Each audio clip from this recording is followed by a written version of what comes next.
성경이 말한다 Q&A 시간입니다. 신앙생활에 관한 여러 가지 질문과 대답 시리즈, 오늘은 71회로 불교나 기타 종교를 믿는 사람들을 어떻게 대해야 할까요? 이런 질문에 대해서 하나님의 말씀의 원칙을 살펴보겠습니다. 디모데전서 6장 16절, 오직 그에게만 죽지 아니함이 있고 가까이 가지 못할 빛에 거하시고 아무 사람도 보지 못하였고 또 볼 수 없는 자신이 그에게 존귀와 영원한 능력을 돌릴지어다. 아멘. 창조주 하나님 외에 다른 신은 존재하지 않습니다.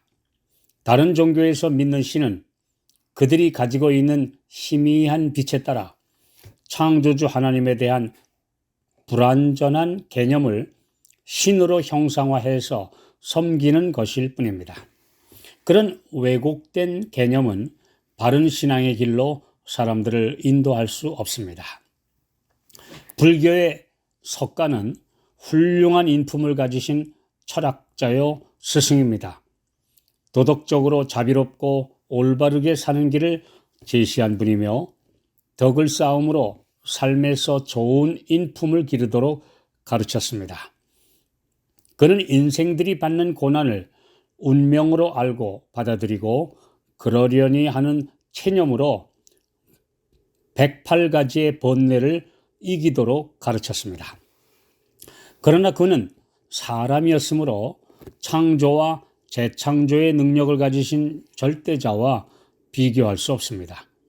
더구나 그의 제자들이 그를 신으로 받들며 그의 우상을 숭배의 대상으로 삼은 것은 그분 자신도 원하지 않았던 일입니다. 공자와 마찬가지로 철학자와 윤리 선생님일 뿐입니다.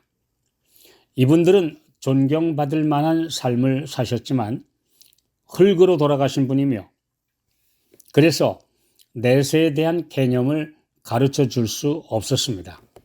자신들이 가지지 못한 영원한 생명을 어떻게 나누어 줄 수 있겠습니까? 신은 절대 죽지 않아야 하며 죽을 수도 없으며 생명을 줄 수 있어야 합니다. 그렇지 않으면 신이 아닙니다. 그러나 기독교는 부활의 종교입니다. 창조주께서 인류 전체의 죄를 대속하시기 위해 사람으로 오셨고 죽음 후에 부활하심으로 인류에게 소망의 구세주가 되셨습니다. 계시록 1장 18절, 곧 산자라 내가 전에 죽었었노라 볼지어다 이제 세세토록 살아있어 사망과 음부의 열쇠를 가졌노니.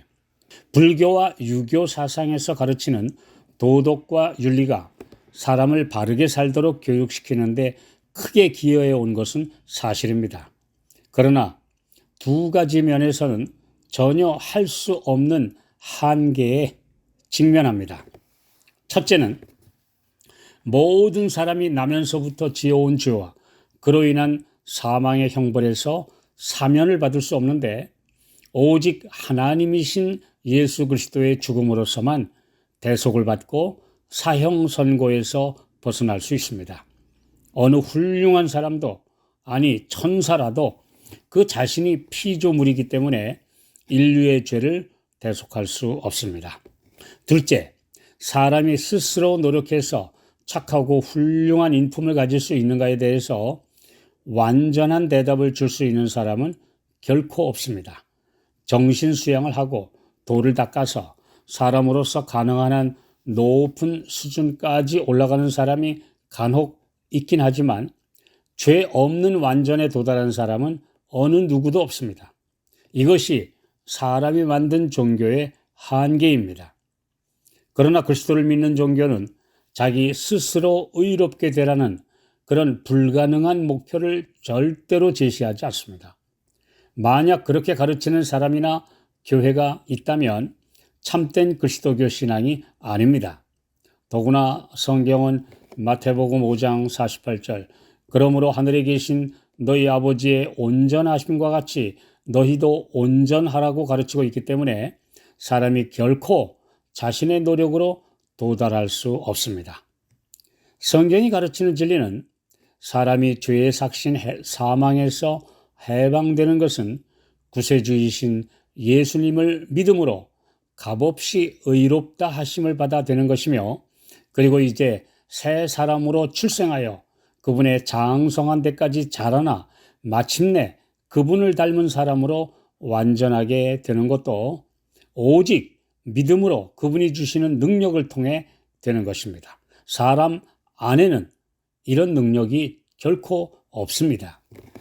그리하여 죄로 오염되고 타락한 이 지구에서 죄 없는 우주세계, 즉 하늘나라로 들어가는 영광에 참여하게 됩니다. 우리의 신앙은 좁은 이 지구에 국한된 개념이 아닙니다.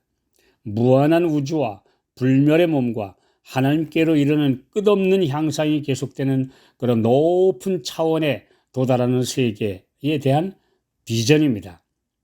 크리스천들은 불교 신도를 비롯해 다른 종교를 믿는 사람들을 만날 때 그들에게 그들이 가진 좋은 도덕적 표준과 자비의 사상을 칭찬하면서 더 높은 이상을 제시해 주어야 합니다. 그들의 자비와 자선과 집착에서 벗어나기 위해 애쓰는 점은 인정해주고, 훌륭한 스님들의 인품도 존경할 것은 존경해야 합니다. 그러나 그들이 가지지 못한 영원한 영광의 소망에 대해서, 그리고 우리 스스로 노력이나 고행에 의해 오를 수 없는 그런 목표가 아니라 하나님의 은혜로 이끌어 높이 올려주시는 구원을 알려주어야 합니다. 속세를 떠나서 평생 수행하며 도를 닦아도 자아를 이기기에는 전혀 무력하다는 것을 많은 고승들마저 인정하고 있습니다. 빛을 전하기 위해서는 그리스도인으로 고매한 인격을 소유한 성도임을 말과 태도로 보여줄 수 있어야 합니다. 사람을 감동시키는 매력은 품성의 향기이며 그것은 그리스도가 내 안에 계실 때에만 자연스럽게 발산합니다. 스스로 갈고 닦은 인품보다 예수님이 내 안에 계셔서 나타나는 삶의 모습이 훨씬 더 온유 겸손하다는 것을 증명해야 합니다. 그러나 많은 신자들은 말만의 신앙을 하면서 불교 신자보다, 심지어 불신자보다도 못한 인격으로 우리 주님께 욕을 돌리고 있습니다. 말과 인격이 하나 될 때 큰 가마력이 있습니다. 복음의 능력이 우리를 통해 나타나는 것이 실제적인 전도입니다.